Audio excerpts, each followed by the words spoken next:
Hello everyone, सारथी IAS में आप सबका स्वागत है। आज हम इंडियन पॉलिटी में महाधिवक्ता एडवोकेट जनरल डिस्कस करेंगे। पिछली क्लास अगर आपने देखी है महान्यायवादी या अटॉर्नी जनरल से संबंधित, तो महाधिवक्ता और महान्यायवादी दोनों में काफ़ी समानताएं हैं। जैसे महान्यायवादी केंद्र सरकार का वकील होता है, उसी तरह महाधिवक्ता जो है यह राज्य सरकार, किसी भी राज्य में जो सरकार होती है, राज्य सरकार का एक सर्वोच्च विधिक अधिकारी होता है, या आम भाषा में कहें तो राज्य सरकार का वकील होता है। देखिए, ये दो शब्दों से मिलकर बना है। एक तो महा मतलब बड़ा,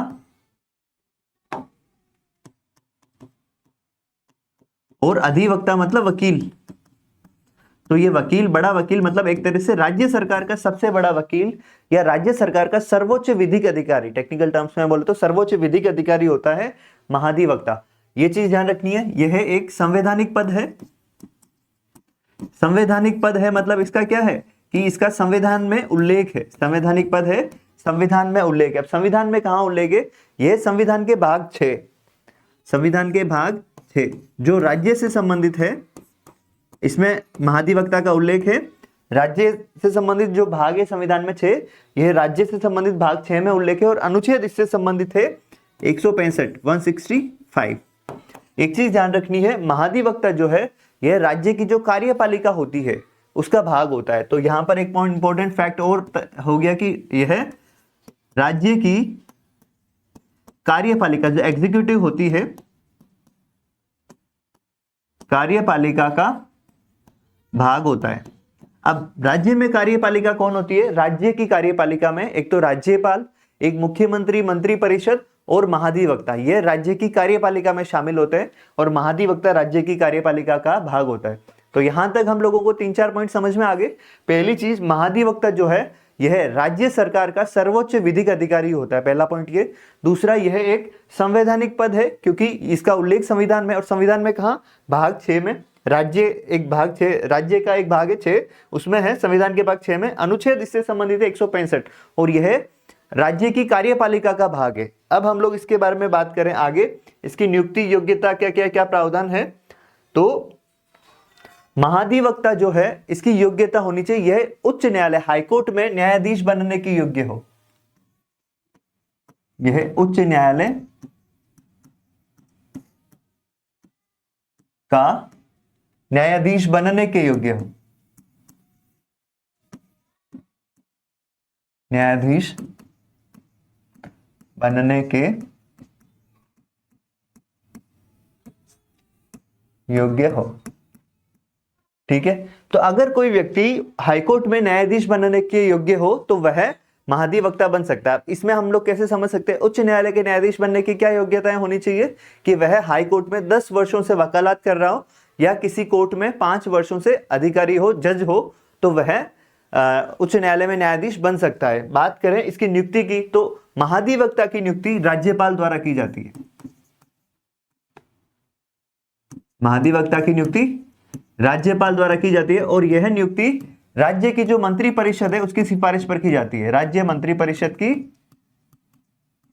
सिफारिश पर। यह चीज ध्यान रखनी है, नियुक्ति राज्यपाल करेगा लेकिन सिफारिश करेगा राज्य सरकार की जो मंत्री परिषद होगी, उस राज्य की मंत्री परिषद सिफारिश करेगी, और नियुक्ति राज्यपाल करेगा। अब महाधिवक्ता या एडवोकेट जनरल को शपथ कौन दिलाता है? जो नियुक्ति करता है वही शपथ दिलाता है, राज्यपाल। राज्यपाल महाधिवक्ता को शपथ दिलाता है। कार्यकाल इनका निश्चित नहीं है, महाधिवक्ता और महान्यायवादी का कार्यकाल निश्चित नहीं होता है। यह राज्यपाल के प्रसाद पर्यंत कार्य करते हैं, राज्यपाल के प्रसाद पर्यंत कार्य करेंगे। प्रसाद पर्यंत मतलब प्लेजर ऑफ द प्रेसिडेंट, राज्यपाल की इच्छा अनुसार, मतलब राज्य सरकार की जब तक इच्छा है तब तक ये अपने पद पे रहेंगे। इस्तीफा यह राज्यपाल को देते हैं।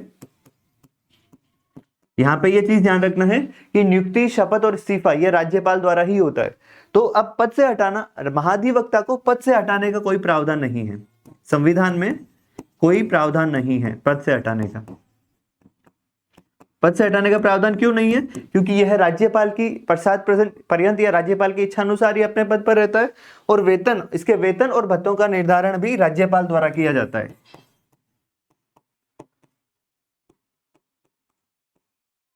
यहां पर यह ध्यान रखिएगा, यहाँ पे वेतन भत्तों का निर्धारण विधानमंडल द्वारा नहीं होता, महाधिवक्ता के जो वेतन और भत्ते हैं उनका निर्धारण राज्यपाल करता है। तो हम लोग इसके अगले सेक्शन में बात करें। अब बात करेंगे महाधिवक्ता के कार्यों की। तो जैसा कि आपको बताया, महाधिवक्ता राज्य सरकार का सबसे बड़ा विधिक अधिकारी, कानूनी अधिकारी होता है या राज्य सरकार का वकील होता है। तो ये क्या करता है, विधिक मामले या कानूनी मामले में राज्य सरकार को सलाह देता है। अगर कोई कानूनी पेच है तो उससे संबंधित सलाह है वह महाधिवक्ता राज्य सरकार को देता है। दूसरा पॉइंट है, भारत के किसी भी न्यायालय में, चाहे वो सुप्रीम कोर्ट हो, हाई कोर्ट हो या किसी अन्य कोर्ट हो, जहां पर राज्य सरकार का पक्ष रखना हो, तो उस कोर्ट में महाधिवक्ता राज्य सरकार की तरफ से पेश होता है या प्रतिनिधित्व करता है। तीसरा पॉइंट है यह, अगर कोई राज्यपाल उन्हें कोई कार्य सौंप दे, विधिक मामलों से संबंधित, राज्य के कोई विधिक मामलों से संबंधित कार्य सौंप दे, तो वह कार्य भी महाधिवक्ता द्वारा किया जाता है। अब हम अगले सेक्शन की बात करें तो ये सबसे इंपॉर्टेंट सेक्शन है। इसमें क्या है, एक आर्टिकल है, आर्टिकल 177 177। अब उसमें महाधिवक्ता और राज्य के मंत्रियों का भी उल्लेख है। तो इसमें क्या चीज है, इसमें 4 पॉइंट आपको ध्यान रखना है। पहला पॉइंट है विधान, ये जो महाधिवक्ता है एडवोकेट जनरल, यह विधानमंडल, मतलब विधानमंडल में 2 सदन होते हैं, विधानसभा और विधान परिषद।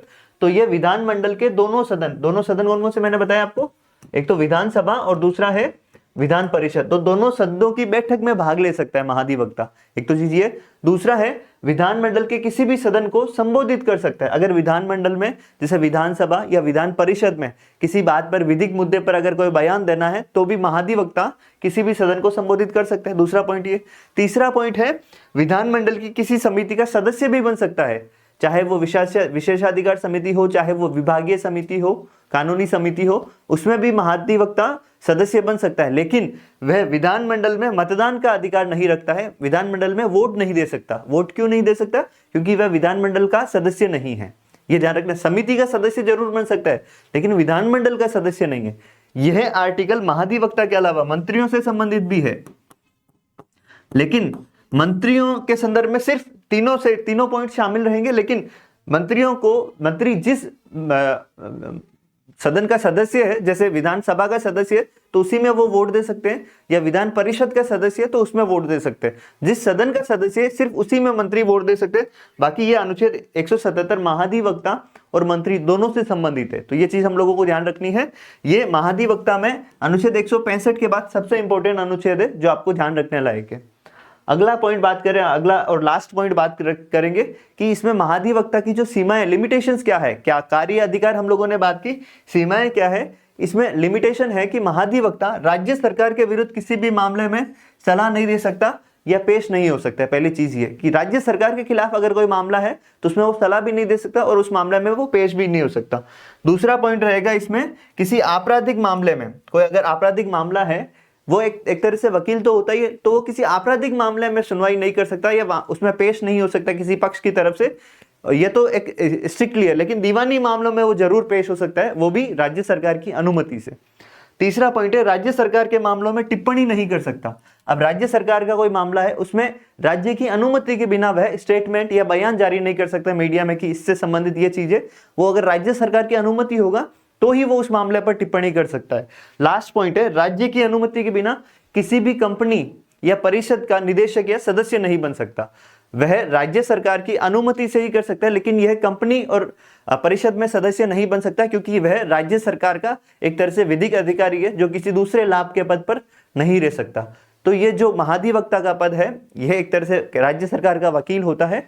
इस सेक्शन के बाद ये टॉपिक कंप्लीट होता है।